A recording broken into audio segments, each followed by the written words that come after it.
What is peak brightness? Hello everyone. If you have walked into an electronics store recently, you have probably been bombarded with numbers. 1000 nits, 2000 nits, 5000 nits. It feels like a brightness arms race.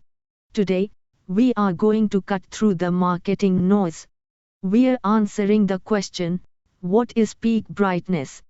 And more importantly, do you really need 3000 nits, or is the cinema standard of 1200 actually better for you? Let's dive in. What exactly is a nit? First, we have to define our terms. What on earth is a nit? Ideally, looking at this slide, the answer is intuitive. A nit is simply the measurement of light equivalent to one candle spread over 1 square meter. For context, the old standard definition TVs we watched for decades were mastered at about 100 nits. Today, we are looking at screens that can output the power of thousands of candles. But remember, human vision is incredible. We can see everything from starlight to sunlight, so our screens are just trying to catch up to what our eyes can already do. Peak versus sustained. Now, here is where the marketing departments try to trick you. When you see a box that says 3000 nits, you need to ask, is that a sprint or a marathon? Peak brightness is the sprint. It's the flash of a muzzle, a lightning bolt, or an explosion. It usually happens in a tiny window of the screen for just a few seconds. Sustained brightness is the marathon. This is a hockey rink that stays bright white for 2 hours, or a scene in a desert. Most TVs cannot hold their peak number for long without overheating. So, when we compare TVs, we need to know which number we are looking at. 1200 nits, the cinema standard. Let's start with the purist's choice, 1200 nits. This is the realm of premium OLED TVs now. 1200 might sound low compared to the massive numbers we'll see in a moment, but context is king. Because OLEDs have perfect, inky blacks, 1200 nits creates infinite contrast. In a dark room, like a home theater, 1200 nits is actually incredibly bright.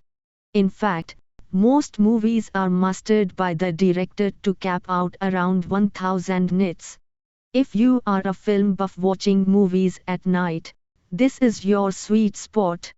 3000 nits, the sunbeater. But what if you aren't in a dark cave? Enter the heavyweight champion, 3000 nits. You'll find this power in high-end mini LED and the newest QD-OLED panels. We call this the sunbeater. If you watch football on Sunday afternoons with the windows open and the sun pouring in, 1200 nits might look washed out. 3000 nits has the raw horsepower to punch through reflections and glare. It keeps the colors vibrant even when the room is flooded with ambient light. Why HDR craves nits? You might be asking, why do I need 3000 nits if I'm not fighting the sun? Will it blind me? Not necessarily. It comes down to HDR, high dynamic range. Look at the image on this slide. See those tiny sparkles where the sun hits the water? Those are called specular highlights. To make those sparkles look like real light and not just white paint, the TV needs to push extreme brightness into those tiny pixels. The higher the nits, the more realistic those reflections, fire sparks, and chrome glints appear. Brightness comparison chart. Let's visualize the gap. At the top, we have the old SDR standard at 100. Entry-level HDR TVs hit about 400, which, honestly, barely counts as HDR.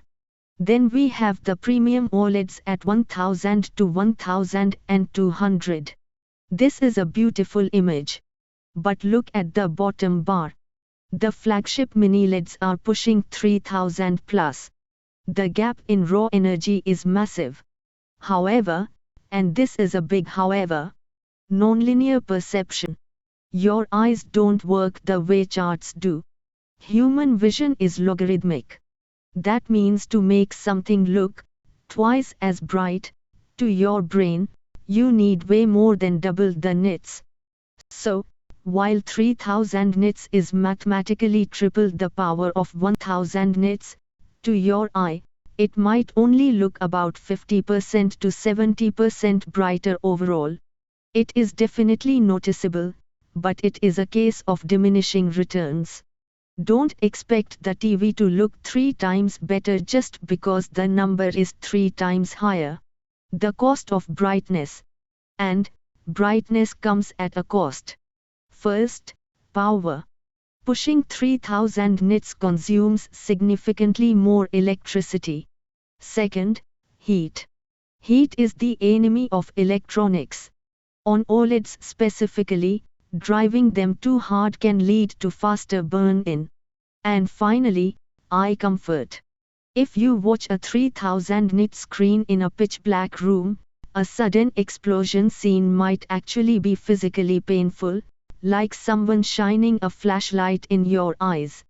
Quick comparison. So, which one should you buy? Here is the cheat sheet.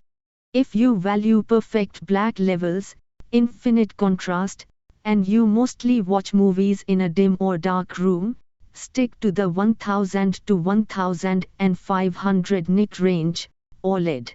If you want vibrant impact, you watch sports during the day, or you have a bright living room, go for the 3000 plus nit range, mini LED. Quote. I want to leave you with this thought, which is a bit of an industry mantra. Brightness without contrast is just a flashlight in your face. Don't get too hung up on the highest number. A bright image with gray blacks looks worse than a slightly dimmer image with perfect blacks. Balance is key. Q&A. That wraps up our explanation of peak brightness. I hope that sheds some light, pun intended, on your next TV purchase. I'm happy to take any questions about your specific room setups or TV models. Thank you.